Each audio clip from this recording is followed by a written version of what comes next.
Oke, baik. Assalamualaikum warahmatullahi wabarakatuh. Perkenalkan, nama saya Rosiana dengan nomor NIM 205230665. Di sini saya akan mempresentasikan hasil proposal business plan les privat dengan nama usaha yaitu Enjoy English. Enjoy English. Nah, di abstrak proposal bisnis plan les privat ini, les privat merupakan salah satu solusi pendidikan tambahan yang fleksibel dan efektif dalam meningkatkan kemampuan siswa, khususnya dalam mata pelajaran bahasa Inggris. Dan proposal ini bertujuan untuk merancang rencana usaha les privat dengan nama Enjoy English yang menyediakan layanan pembelajaran bahasa Inggris secara tatap muka maupun daring dengan sistem privat. Nah, hasil analisis ini menunjukkan bahwa peluang pasar terbuka lebar dengan biaya operasional yang rendah, modal awal yang terjangkau sebesar Rp5.800.000 dengan strategi pemasaran dilakukan melalui media sosial dan promosi sederhana, sedangkan pendapatan diperoleh dari biaya les Rp400.000 per anak untuk 8 pertemuan, berarti satu anaknya itu Rp50.000. Nah, usaha Enjoy English ini memiliki prospek yang baik dan dapat mencapai titik impas dalam waktu 3 bulan serta memberikan kontribusi terhadap peningkatan kualitas bahasa Inggris secara berkelanjutan.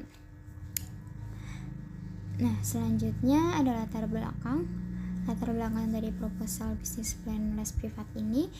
Enjoy English hadir sebagai solusi privat bahasa Inggris yang fleksibel dan personal, menargetkan siswa sekolah dasar hingga SMA dengan pendekatan inovatif dan interaktif, memanfaatkan peluang pasar yang besar. Enjoy English menawarkan promosi digital kerjasama sekolah dan sesi uji coba gratis didukung oleh tim pengajar profesional dan sistem jadwal yang fleksibel, baik daring maupun luring dengan harga terjangkau dengan sistem per paket belajar. Nah, selanjutnya ada visi misi dan tujuan usaha. Visinya sendiri itu menjadi penyediaan les privat bahasa Inggris terpercaya dan inovatif, menciptakan pengalaman belajar yang menyenangkan, efektif, serta berorientasi pada hasil. Kemudian misinya yang pertama, menyediakan pembelajaran bahasa Inggris yang personal, fleksibel, dan menyenangkan. Kemudian yang kedua, mengembangkan kemampuan berbahasa Inggris siswa secara menyeluruh. Yang ketiga, menghadirkan tenaga belajar profesional dan berdedikasi. Yang keempat, memanfaatkan teknologi untuk meningkatkan efektivitas pembelajaran. Dan yang kelima, menjadi mitra belajar yang dapat diandalkan. Kemudian tujuan usahanya, yang pertama, meningkatkan kemampuan bahasa Inggris siswa melalui les privat berkualitas. Kemudian yang kedua, menciptakan alternatif pembelajaran berbahasa Inggris yang interaktif. Kemudian yang ketiga, membangun usaha les privat yang berkelanjutan dan menguntungkan.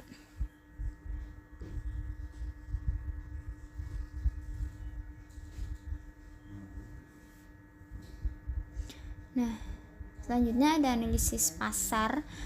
Di analisis pasar ini ada target pasar, segmentasi pasar, dan analisis SWOT.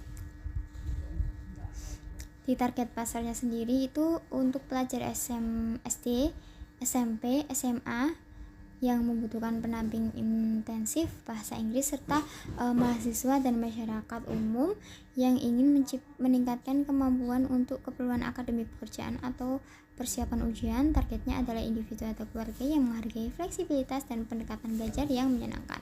Kemudian untuk segmentasi pasar, usianya yang pertama ada usianya untuk SD itu 7-8 tahun ya. 7-12 tahun. Kemudian SMP 13-15 tahun, SMA 16-12 tahun. Yang kedua ada kebutuhan belajar. Kebutuhan belajarnya yaitu bimbingan sekolah, persiapan ujian, peningkatan percakapan, kebutuhan profesional. Kemudian metode belajarnya itu tatap muka, daring atau hibrid yaitu campuran. Yang keempat, geografisnya wilayah perkotaan dan pinggiran kota dengan akses teknologi dan kesadaran pendidikan tinggi. Kemudian analisis SWOT. Di sini analisis SWOT ada strength, weakness, opportunity, dan threat. Untuk strengthnya sendiri, yaitu yang pertama pembelajaran personal dan fleksibel sesuai kebutuhan siswa. Yang kedua, tim pengajar berpengalaman dan metode pembelajaran yang menyenangkan. Terus yang ketiga, bisa diakses secara daring dan luring menyesuaikan kebutuhan siswa. Kemudian untuk weakness-nya, keterbatasan sumber daya pada tahap awal terutama dalam promosi dan operasional, dan bergantung pada kualitas pengajar sehingga rotasi saat staf itu bisa berdampak besar. Kemudian untuk peluangnya, meningkatkan kesadaran akan pentingnya bahasa Inggris sejak usia dini. Kemudian tren belajar online yang memudahkan ekspansi pasar ke luar kota. Kemudian untuk ancamannya, pesaing dengan lembaga kursus besar dan platform belajar daring populer. Dengan frekuensi permintaan tergantung musim hujan atau libur sekolahnya. Kemudian ketergantungan pada teknologi yang dapat terganggu karena faktor teknis atau infrastruktur. Terus di sini ada strategi pemasaran, ada strategi harga, promosi, distribusi, dan rencana pemasaran global. Untuk strategi harganya, harga bersaing dengan paket pertemuan hingga bulanan yang ekonomis. Dan strategi promosinya itu promosi melalui Instagram, WhatsApp, Facebook, TikTok, dengan konten edukatif dan testimonial kelas gratis, kerjasama dengan sekolah, guru, dan komunitas. Kemudian ada strategi distribusi secara terbuka di rumah siswa atau online melalui Zoom, Google Meet dengan sistem administrasi digital yang fleksibel. Kemudian untuk rencana pemasaran globalnya, ekspansi ke pasar global atau pelajar Indonesia ke luar negeri, tenaga kerja migran melalui platform digital berbasis aplikasi atau web, dan kemitraan dengan platform atau lembaga pendidikan daring. Nah, kemudian untuk rencana operasionalnya ada lokasi, fasilitas usaha, dan jam operasional. Di sini lokasi dan fasilitas usahanya itu posisi sebagai kantor pusat pembelajaran di rumah siswa berarti atau tatap muka. Nah, kalau daringnya itu melalui Zoom atau Google Meet. Fasilitas meliputi komputer, laptop, internet, alat tulis, materi ajar, dan akun platform video atau media sosial. Dengan jam operasionalnya di sini fleksibel ya, menyesuaikan siswa dan pengajarnya. Umumnya Senin sampai Sabtu dari jam 8 pagi sampai jam 8 malam. Untuk proyeksi keuangannya ada modal awal, pendapatan per bulan, laba bersih, dan titik imbasnya. Modal awalnya yaitu Rp5.800.000.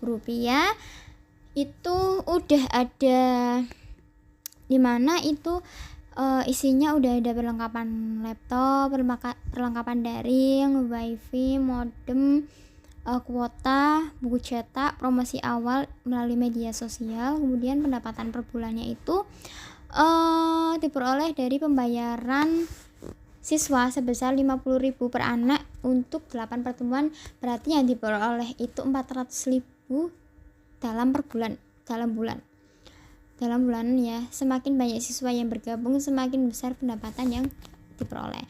Kemudian laba bersih potensinya itu yang tinggi tergantung jumlah siswanya. Nah, titik impasnya itu diperkirakan dapat dicapai dalam 3 bulan. Nah, di sini ada lampiran usaha, di mana foto dokumentasi ini foto dokumentasi saya saat melakukan kegiatan mengajar kelas privat secara tatap muka dengan materi yang difokuskan yaitu kemampuan kalistung, membaca, menulis, dan menghitung untuk anak TK. Kegiatan ini saya lakukan secara mandiri di wilayah Tirta Pekalongan ya, dan sudah berjalan selama 6 bulan. Saya menjalankan aktivitas mengajar ini di sela-sela waktu kesibukan kuliah dengan memanfaatkan waktu luang ketika tidak ada mata kuliah atau jam kuliah. Pengalaman ini tidak hanya memperkuat keterampilan mengajar, tapi juga melatih kemampuan manajemen waktu dan tanggung jawab di tengah peran saya sebagai mahasiswa. Nah, dan saya harap semoga kegiatan mengajar les privat ini bisa terus berkembang dan berjalan secara baik, amin. Kemudian kesimpulan dari proposal Enjoy English ini les privat ini hadir sebagai solusi les privat bahasa Inggris yang fleksibel, terjangkau, dan berkualitas dengan pendekatan personal untuk memenuhi kebutuhan belajar efektif dan tengah tuntutan globalisasi. Dengan segmentasi pasar, pemasaran efisien, dan biaya operasional rendah, Enjoy English memiliki peluang pertumbuhan baik mencapai titik impas cepat, memberikan keuntungan stabil, serta berkontribusi positif pada peningkatan kualitas pendidikan bahasa Inggris. Saya harap cukup. Terima kasih. Semoga bisnis ini bermanfaat. Wassalamualaikum warahmatullahi wabarakatuh.